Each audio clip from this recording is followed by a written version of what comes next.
Here. But we're going to talk about a Christian skill today that could come in really handy around the holidays. The old stereotype is that you have family members in and they have maybe politically different perspectives than you, or maybe different religious perspectives than you, or just views on life. And so, you kind of dread the holidays. This skill could bring peace to your holiday celebrations.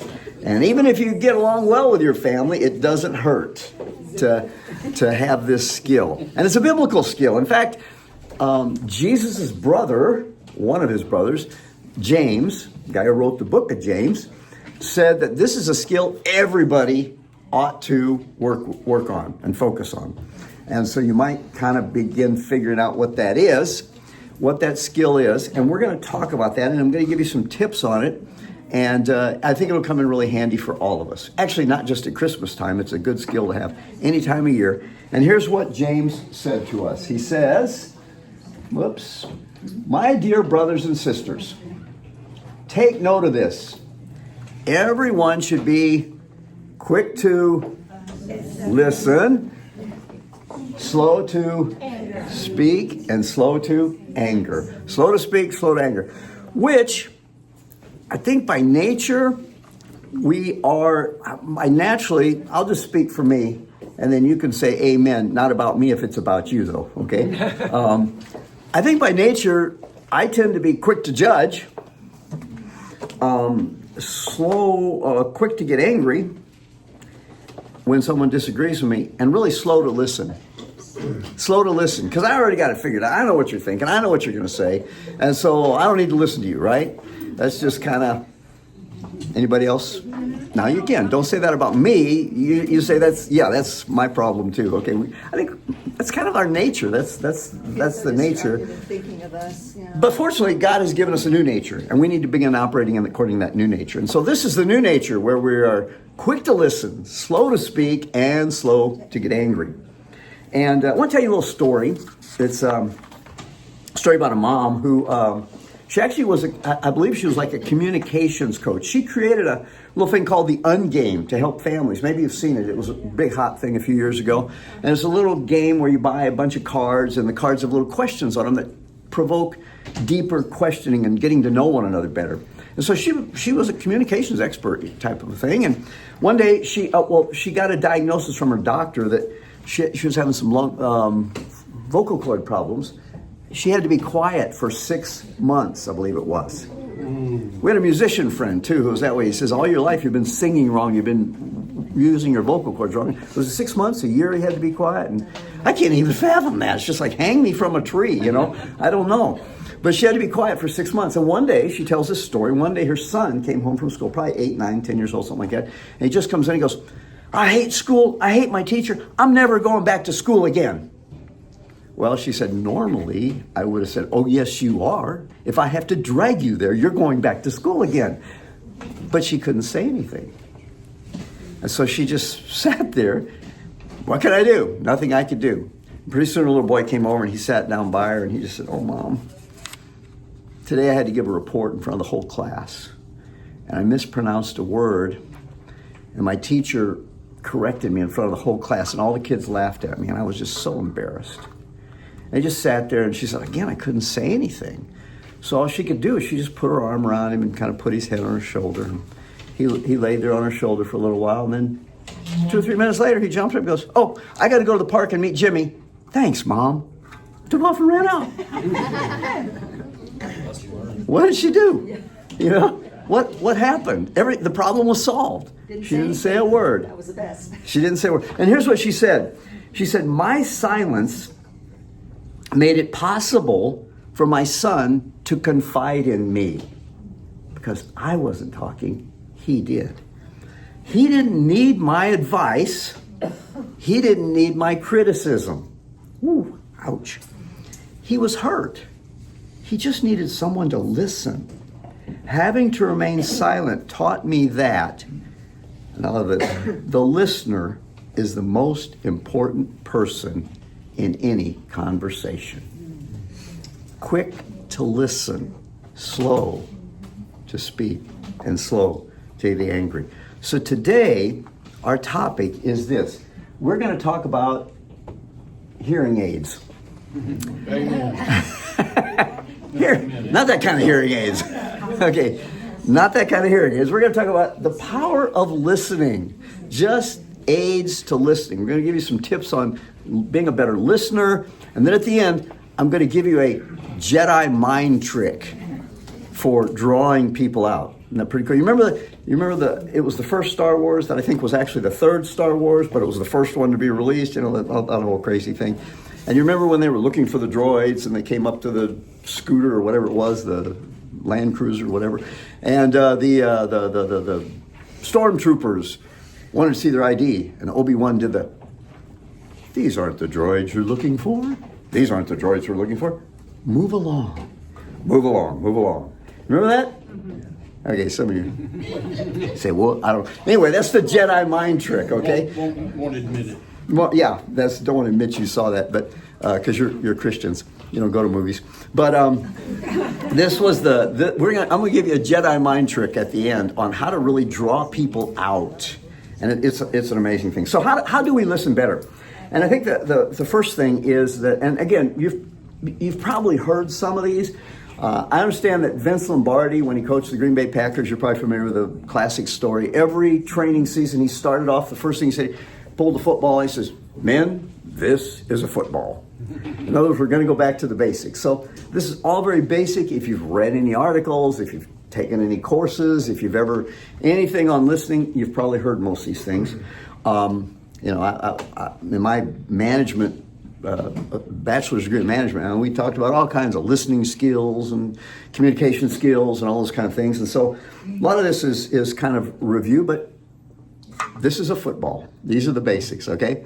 So first of all, you need to start off by recognizing your own ignorance, okay? Because we tend to go into things assuming, well, I know what the problem is, I know what the solution is, I know what they're thinking, and we tend to jump to conclusions. We make these assumptions. And assumptions are kind of like earwax. They dull our hearing. We can't really hear anything because we already know. We know what the problem is. We know what they're feeling. We know what they're experiencing. And we even know what the solution is. We tend to jump to solutions. So we need to start by just making it my number one goal is simply to understand. I'm just here to understand. I'm not here to fix anything. Not here to give you answers. I'm not here to consult. I'm not here to counsel. I just want to understand where you're coming from. There's in counseling courses, they tell you that the healing is in the relationship. There's a lot of healing that takes place just when you feel like somebody's connected with you. In fact, they did neurological studies where they had a person watch like a scene from a movie and they tracked their brain waves. Then they had them relate that scene from a movie to someone else. And they had both the teller and the listener hooked up to neurological, whatever they do on that to check their brain waves. And as this person began to retell the story, it found out his brain kicked into the same behavior that it kicked into when he was watching it. And as the story went on, the person that was listening, as they connected more and more, that person's brain waves started having the same response that the teller did. And so there's like a neurological connection that takes place when someone is truly connecting and listening.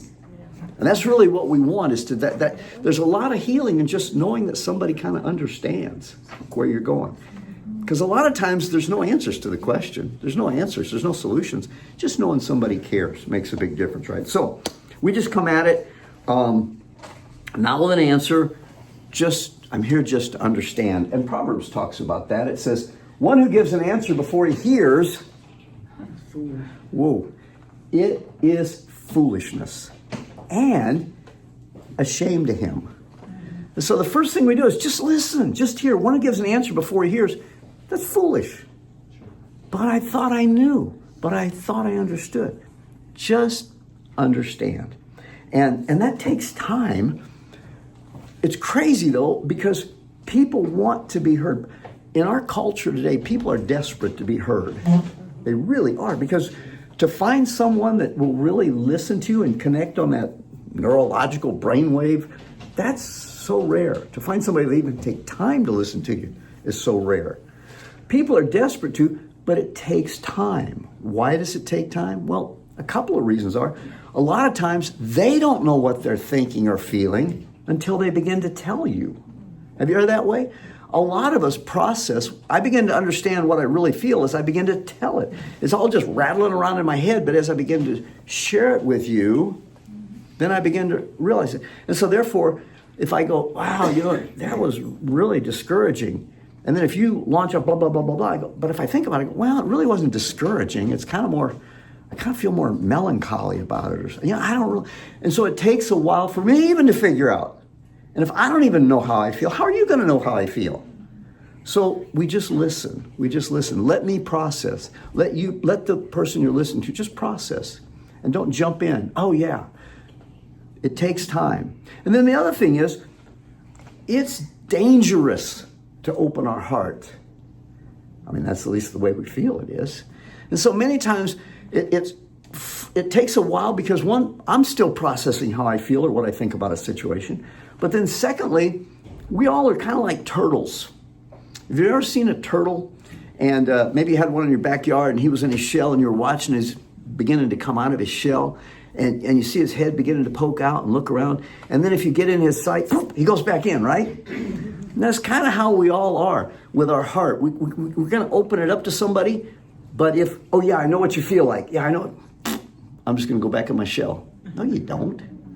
You may have gone through the exact same thing, but the way you feel, the way I feel could be diametrically opposed. You may have gone through the exact same thing, but you don't know how I feel. I don't even know how I feel. I'm still working it through. So if we come across with, oh, well, then we just go back in the shell and let you ramble on. It's just how we are. And so it takes a while. And many times, the way that turtle, the way that cousin, uncle, kid, child of yours, the way they see if it's safe to come out is they'll say something combative. They'll say something irritating. They will just see if they can push your buttons. I remember I was talking to somebody recently. Oh, it's a friend of mine. Yeah, I couldn't remember who told me this. He was in AA and he was telling his, what do they call them? Their advisor, their sponsor. He was telling his sponsor, he goes, yeah, man, that guy just pushes my buttons. And the sponsor just looks at him and says, what are you doing having buttons? They're gonna push your buttons to see if it's safe to come out. And if you bark back or come back, they just go back in their shell. But if you just let them know, it's safe. Little turtle, you can come out of your shell. I'm not gonna squish you. It's okay. But how do you do that? By just being silent and just listening. Just opening it. Make sense? They may say something shocking. They may say something combative. And I remember our daughter one time, I asked my three kids, because all three of our kids are passionate about the Lord, serving God. And so I asked them one time, I said, okay, as a pastor, I wanted to be able to help other families. I said, I can list a bunch of things we did wrong. Can you tell me, what did we do right? Why did you guys turn out the way you did? What did we do right? And each of my kids had a different answer. It was kind of interesting. And our daughter was an interesting one. She said, you didn't freak out when I came to you with a problem. I said, what do you mean by that? She said, well, like my friends, they would come to me and talk to me about stuff. And I'd go, have you talked to your mom and dad about this? Oh, no. I could never talk to my dad would kill me if I talked. My mom would kill me if they heard about this, And so they would come to her. And she said, I realized I could come to you guys with any problem I was having. She said, nah, you might have freaked out on the inside, but you didn't freak out on the outside. And so I felt like it was that little turtle. I could come to you and talk to you. And so she had this little problem, and we didn't stomp on the little turtle. So when a bigger problem came along, she could come out a little more, and a little more, and a little more. And I know as parents, it's so hard to not freak out when they come to you with these things. You go, what were you thinking? But the turtle's never going to come out if we're always reacting. And so turtle, your kids, friends, uncle, whatever, and just listen. So because we want to draw them out of there. Proverbs says this: the purposes of a person's heart are deep waters, but one who has insight draws them out. So again, it's kind of like we want to draw that turtle out. Okay, we want to draw them out. And how do we do that? By being a person of insight, for one thing, by being a person who's not going to scare them. But this also speaks of, it's like the picture of a deep well. And so what it's saying is the things in a person's heart, their purposes, their drives, their motives, the things that motivate a person, they're deep down in there. And maybe they might not even know what it is that's within them. But a person of understanding, of insight, will help that surface, will draw that out of the well. And how do we do that? What are some ways we do it? Well, again, how do you get water out of a well? It takes two things. It takes a bucket. You drop the bucket in. Oop, I forgot. It takes something else. It takes a rope. It takes something. You got to pull that bucket out. So it takes two things. You're going to have a bucket. You're going to have a rope to get the bucket out. Well, the bucket could be a good picture of questions. Questions are a way to get down into a person's heart and begin to have them sort of process, what do I think? What is going on? What is down in that hole of my heart? What is going on down there? Questions are a real good way. But the rope that brings it out is the silence. It's the listening. It's just giving them time and space to process. Now, here's the thing about a bucket, right? It's only good if it has one end open, right? Same thing, questions. They need to be open-ended questions. Open-ended, not like, so did you get mad? Yeah. So did you tell them what they should do? Yeah. Well, so much for that. Let's move on. Open-ended questions. And of course, here's the classic that everybody hates. How did it make you feel? How did that make you feel? Yeah. But it's a good one. It's a good one. Now, if you go, I just can't do that one. How about this? Well, what went through your head when they said that? Okay, you don't really want to know what went through their head, but I don't know, for guys, that's about as close as we get to understanding what's going on in our heart, right? What'd you think about that? It's just an open-ended question to where they can then give an extended answer. How did that happen? What did you do when that happened? Where did that lead you? Just open-ended questions, not just yes and no answers. So you got your open-ended questions, and then people need silence for it to come out, for them to think through and to say what they're feeling. And that's when we're just listening, focusing. So once you kind of begin to get a feel of where it's going, instead of trying to share their emotions or feel their emotions, here's what an expert I followed says. He says, how about this? Instead of feeling the emotion, try first labeling the emotion. Labeling it. By that, what it means is, you're not saying, oh, you were really mad, weren't you? No. Kind of seems like, or it feels like you are disappointed. It kind of seems like you felt betrayed in that situation. And what that does, that gives me a chance to say, betrayed? Yeah, kind of, but it's more like this. So again, it's digging, it's allowing me to go down into that well and bring it up and examine just what's going on. And again, the healing in this is a lot of times, once I understand what's going on, once I know what's happening in my heart, then I can deal with it. And so when I bring it out, then I can deal with it better than if it's just down there and I'm just upset about something, I don't know what. So this isn't some psychobabble, okay? It's biblical. Let's figure out what's going on inside there and then what we can do about it. And that's what Scripture says too. So actually labeling an emotion is kind of a shortcut to intimacy, because you're saying, oh, he does get me. He does understand what's going on. She does understand what's going on. Kind of seems like, it feels like, phrases like that, feels like you really are angry about this. Yeah, I kind of am. It's, okay, so labeling the emotion. I'm going to give you an example at the end. I'll bring us. And then the rope, we are so uncomfortable with silence. We are very uncomfortable with it. We like to fill that gap. But silence is a gift. It's not a gap to be filled. It says to the other person that I'm here for you. You've got time. You don't have to have an answer right now. It gives me time to think. It gives me time to process. So somebody suggested, like when someone gives a response, or when you're talking to somebody and you're really trying to connect on that listening level, after they finish speaking, wait 3 to 5 seconds, which will seem like an eternity to you. So they say something to you, That's interesting. Wow. 3 to 5 seconds. That's a long time. But it says, first of all, I'm thinking about what you're saying, you know. But second of all, if you wait, it's a good chance they may say more. Yeah. Launch into more. That turtle may come out and have more to say. You might even get deeper into, because they're thinking as well, and they're thinking, well, you know, that really isn't, it was really more like this as their process. Is that making sense to you? Yeah. So it's that gift of silence, that gift of time. And you know, you think about it, one of the things when we're going to give that gift of time, you've got to get rid of the distractions. Obviously your phone, obviously the TV, but you know the biggest distraction? Oh, I gotta get the water boiling. Oh, I gotta go clean up the room. Oh, I gotta do that. Oh, you know, there's dishes on the table. It's that Martha syndrome, you know? Martha, oh, I gotta do this. We gotta do that. We're Mary. I'm just gonna go sit at the feet of Jesus and listen.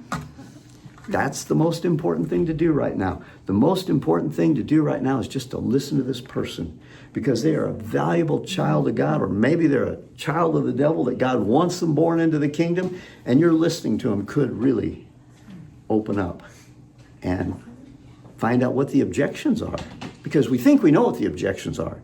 But many times when you dig down deep, you find out, something totally different. Again, I'll give you an example of that in a minute.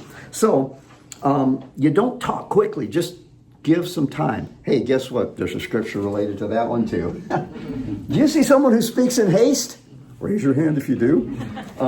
There's more hope for a fool than for them. Ooh, that hurts. Ouch. Right? Ouch. Don't speak in haste. Just listen. Give it some time. The dishes will wait. That will wait. This will wait. Be a Mary. Take some time to listen, because that's an important person. All right, so let's go with a couple more. You're asking, the other thing is when you're asking those open-ended questions, make sure they are supportive questions, not what we would call response shift or shift response, okay? Because a shifting question is like this. Okay, we're talking about Mark here, and Mark's got this situation, and all of a sudden I go, Mark, I know just how you feel. Because let me tell you what happened to me. Well, now guess what? The little turtle goes, okay, let me go back in my shell, because we're all about him now. You know, I was beginning to feel like somebody was going to come along with me here and help me get this thing figured out, but now it's all about him. I've shifted the whole focus point. Instead of staying with him and giving like a wow, that must have really been hard. So what'd you do about that? What happened next? I remember hearing this story about a guy. He was an interviewer, a well-known news commentator, and he was being interviewed. And he said, so tell me what are some of the things you've learned? You're known for your gifting at interviewing people. What are some of the things you learned? He said, well, let me tell you about my first interview. I learned to listen. So I was interviewing this guy who was a prisoner of war in a German POW camp, and I had my 10 questions out, and I was going to go through my questions, you know. And later I watched the interview, and I couldn't believe what I'd done.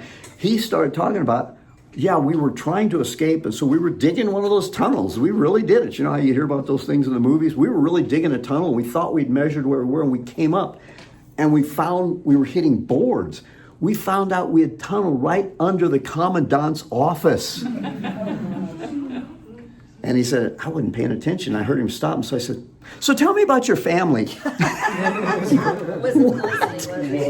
He wasn't even, you go, what? You know, he wasn't even listening, you know. And so, you know, it's that idea of paying attention, you know, and listening. So to gain that understanding, because that's what you're wanting to do. You're wanting to gain understanding. And guess what? There's a proverb about that too. Fools find no pleasure in understanding. What do they want to do? They delight in airing their own opinions. Let me tell you what happened to me. Let me tell you my story. I know exactly how you feel, because that happened to me too. Even if that did happen to you, that doesn't mean you know exactly how they feel, right? And so again, it's that idea of listening. It's that idea of connecting your hearts, really. And the value of that. And we have to live in a society that's desperate for listeners, for people that will take time to connect with them. And so, find no pleasure. Now let me give you 3 dangers that we need to look out for, okay? That tend to kill listening, cause that turtle to go back in, cause your bucket to fall into the water and you can't get it out, you know, down there it is, down there, but you can't pull it up.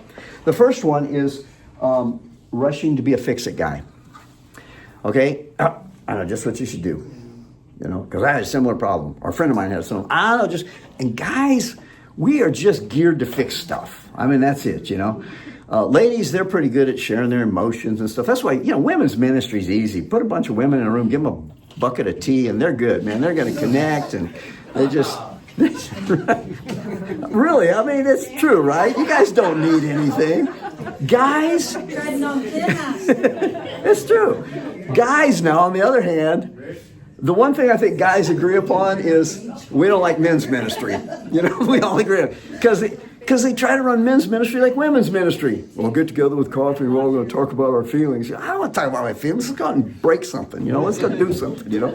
And so guys are just different, you know. And when we try to do guys' ministry like women's ministry, it just doesn't work, you know. And so I remember seeing a cartoon. I thought, boy, that is so true. It was a bunch of guys sitting in the front of a church, and they were just leaning over the pews and stuff. And there was a guy up front singing, says, so, the one thing we all agree upon is we all don't like men's ministry. And you go, yeah, we all agree on that. So anyway, take that for what it is. So guys we're made to fix things. And so when we see a problem, we think we're supposed to solve it. So we'll just do this, do that, boom, boom, boom. Let's move on. That problem solved, you know. Check that box off. We just like to fix stuff. It's harder for us to just sit and listen, you know. I don't think men have an exclusive on that. Really? Some women like to fix stuff too? Yeah. Moms. Oh, moms, yes. That's true. Moms are fix-it guys. Aren't moms. That's just how we're wired. Wired to fix things. Take care of the people we care about. Right. Okay. All right. So thank you for that confession, ladies. You're as bad as us then about fixing it. So that's maybe not that bad. Okay.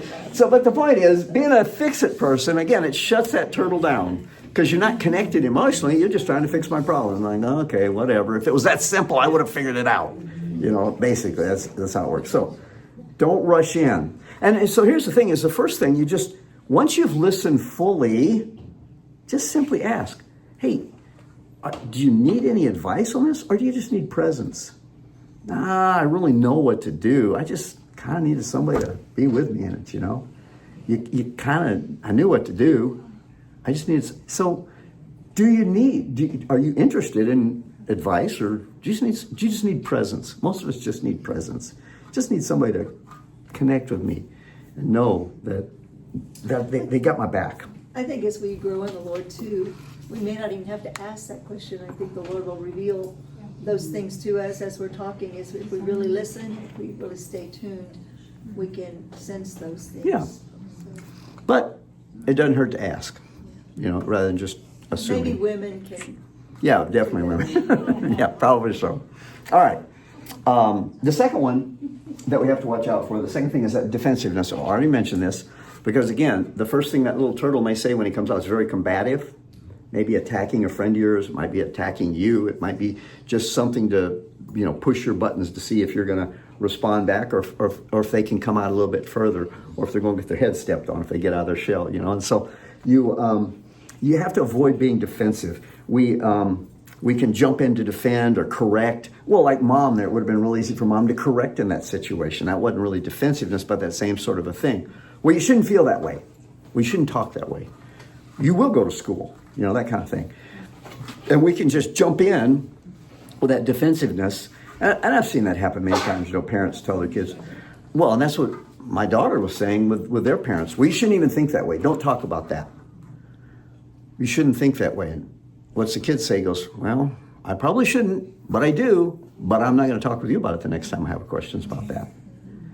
And so, yeah, it's not really the time to defend. It's not really the time to correct. It's not really the time to do it. Just listen and see what understanding you can gain. Again, words of restraint. Here's what Proverbs. The one who has knowledge uses words with restraint. Hold back. Yeah, they maybe need to know that that's the wrong way to talk. They maybe need to know that that person's not as evil as they think they are. They may need to... But you know what? You're not going to do any good, because you know nobody cares how much you know until they know how much you care. You've heard that before. And so really just let them know you care about them, you know? You may hate this guy, you may not like that guy, and it may be a political person, it may be a preacher, it may be you, it may be a family member. Just let them vent, let them vent, because you're not going to educate them and change their mind at that moment. You never win enemies to the Lord or to your way of thinking. You can only win friends. So just connect, first of all, and just listen, just listen, just listen. Second half of that, and whoever has understanding is even-tempered. So you just push my button. What am I doing having buttons? I'm going to just be even. I'm not going to explode. I'm not going to react. He who has understanding, I'm just going to stay even-tempered with it, okay? And allow them. This is all about them. It's not about me. Let the focus stay on them and minister to them. So the third area, and I've seen this one so often too. Do not finish their sentences. Oh, ouch. And it's so hard not to do sometimes. It's kind of like listening to Robert Kennedy talk. Our Department of Health or whatever he is, the head of that thing. It's like, oh man, and I'm not making fun of him at all, but it's like it's so painful. You kind of like, oh, can I just help you get that out? Because it just sounds so painful when he talks, and you just want to do it. And it's kind of the same way when somebody's talking to you and they're going, well, I felt like, and then they're kind of stumbling for the word, and you want to give them the word. Help. I want to help you out here. I really felt mad. If you give them the word, guess what? That little turtle goes, and I've seen it happen so often. Their countenance kind of falls. Yeah, mad. They weren't mad. They weren't sure how they felt. But you've given them the word, and so rather than argue with you, you don't want them to tell you how they felt. Right. Yeah. So I'll just go back in. Yeah, I felt mad, and you go ahead and you're trying to fix me. You think you've got me figured out, so I'm just going to, little turtle pulls right back into the shell. And so just let them struggle. They'll eventually figure it out. Let them struggle, because you're not helping. Let them struggle. Because again, by just sitting there and listening, you're imparting value to them to figure out how they felt. I don't know how you felt. You don't know how you felt. But if I give you some time, maybe you'll figure it out. Or you'll come up with a word that's close enough. Does that make sense? And so don't finish sentences. Let them struggle. You're not helping. All right, you ready for the Jedi mind trick? All right, here we go. I actually learned this from the lead international, hostage negotiator for the FBI. He was the head guy, international hostage negotiator. Had a chance to listen to him for 3 hours. Not that I was in his presence, but he had a great book out. And it had some really great stuff in it. And I'll tell you the name of the book in case you're interested. It's called Never Split the Difference, which is kind of a funny title because he says, in hostage negotiation, you can't split the difference. Well, I'll tell you what, if you kill 10 of the hostages and let the other 10 go, we'll call it even. You don't split the difference with them. So he talks about negotiations, but he talks about communication. It's not how to win an argument. The whole purpose in negotiation, he says, is to understand the other person. Where are they coming from? And so the Jedi mind trick is this. And he says, this is as close as you'll get to a Jedi mind trick. That's where he labeled it as that. And he said this, what you do is, they call it mirroring, and with me and my training, mirroring was something else, but mirroring, psychology is something else, but mirroring is to repeat the last 3 words of what they said to you, or the most critical 1 to 3 words of what they said. Let me just give you a little simple here. You're talking to a guy and a friend of yours, and he says, man, I just don't know what to do. I don't know how to handle the situation with my son, Chris. You say, the situation with Chris? Yeah, my oldest son. He didn't seem to have any direction in his life. No direction? No, he just bounces from job to job to job, and, oh, now I know the problem. No, not quite, do I? I think I know the problem. He's concerned about his son's direction. Maybe you could try labeling here, like we talked about labeling. So, sounds like you're really concerned about his future and him getting a good job. Sounds like that. Yeah, I am. So, now I know the problem. No, you still don't know the problem. Yeah, he's never going to move out of that extra bedroom if he doesn't get a good job. I go, oh, extra bedroom? Yeah.